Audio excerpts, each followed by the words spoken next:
आणि व्लॉगिंग एवढी प्रोफेशनल की प्रत्येक व्लॉगला सुरुवात करताना हे कात्रीचं चिन्ह मात्र मी देत होतो. त्याचा काय अर्थ आहे माहिती नव्हतं, पण हे कात्रीचं चिन्ह मात्र देत होतो मी. आणि ह्या झोपडीसारख्या बसायच्या जागेतून वाट काढत आम्ही पोचलो 2 गडांच्या मधोमध असलेल्या ब्रिजवर. आणि हे काका थंडगार लिंबू पाण्याची सुद्धा तयारी करत होते. कोल्ड्रिंक्स आणि बाकीच्या गोष्टी देखील त्यांच्या दुकानामध्ये अवेलेबल होत्या. म्हणजे येणाऱ्या भाविकांना थंडगार करून सोडणार हे काका. आता हा निसर्ग बघा, काय दृश्य आहे.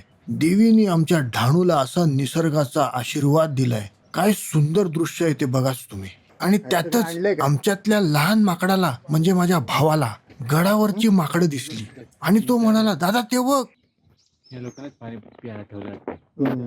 दगड पण ठेवलाय.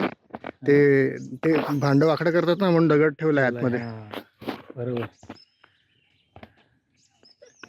छोटू आणि फायनली आम्ही पोचलो मंदिरात. आणि काय सांगू मित्रांनो, इतकं प्रसन्न वाटत होतं, इतकं प्रसन्न वाटत होतं. खूपच सुंदर आणि थंडगार असं वातावरण होतं आतमध्ये.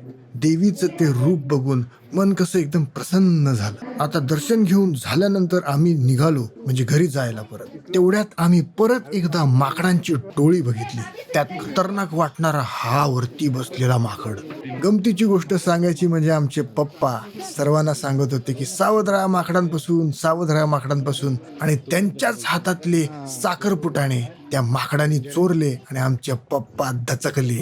माकडांना ओरडून दाखवत हे सांगत होते की मी तुम्हाला घाबरत नाही, मला तुमचा काहीच फरक पडत नाही. पण आतून पप्पांचं आमच्या काय झालं होतं हे आम्हालाच माहिती. माकडांना घाबरवण्यासाठी पप्पा ओरडू लागले. माकडांनी साखरपुटाने चोरले आमच्या पप्पांचे आणि आमच्या पप्पांची हालत बघा काय झाली. खरं तर आमचे काका थकले होते, पण आमचे काका बाय प्रोफेशन पीटीचे सर आहेत, त्यामुळे ते थकलेत असं दाखवलं तर इगो हर्ट होईल. आता ह्या क्लिप मध्ये खोटचं आम्ही धावत सुटलो, बाकी आम्ही थकलो होतो, पण फक्त व्हिडिओसाठी ह्या क्लिप मध्ये आम्ही धावतोय.